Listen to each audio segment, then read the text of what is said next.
Hello guys, welcome back to my channel Pratima editing. আজ একটা new blog নিয়ে চলে এসেছি। তো এই কুকুরটিকে কি তোমরা চিনতে পারছো? আশা করা যায় অনেকেই চিনতে পারছো, আবার অনেকেই চিনতে পারছো না। এটা হচ্ছে রানু, রানু দত্ত। অনেক দিন বাদে ওর ব্লগ দিচ্ছি।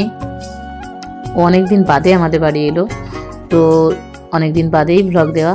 তো দেখতেই পাচ্ছ, আর ও খুব মানে আমাদের বাড়ি আসতে খুব পছন্দ করে, কিন্তু এখন আর এসে উঠতে পারে না একা একা। তবুও কিন্তু আজকে ছাড়া পেয়েছে, তো চলে এসেছে। তো ও আগে এসেছে, তারপর ও দিদি এসেছে নিতে, দেখতেই পাচ্ছ।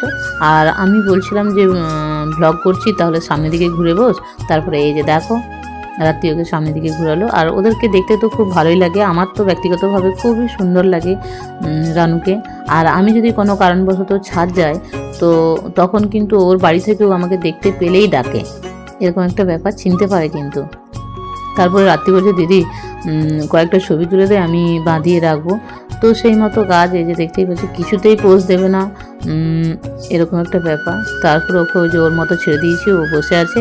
আর এখানে আমরা ভাবছিলাম কয়েকটা ছবি ওকে নিয়ে তুলবো, কিন্তু আমাদের ছবিগুলো ঠিকঠাক আসছিল না, দেখলেই বুঝতে পারবে। তো চলো। আর অনুষ্কাও আছে, ফটো তুলবে। অনুষ্কাও ভালোবাসে রানুকে খুব। এই যে দেখো, রানুকে নিয়ে আমরা ফটো তুলতে চাইছি চারজন মিলে, মানে চারজন মানে রানুকে নিয়ে চারজন। তো চলো, আজকের ব্লগটা এই পর্যন্ত। যদি ভালো লাগে লাইক, কমেন্ট, শেয়ার এবং সাবস্ক্রাইব করতে ভুলো না। টাটা।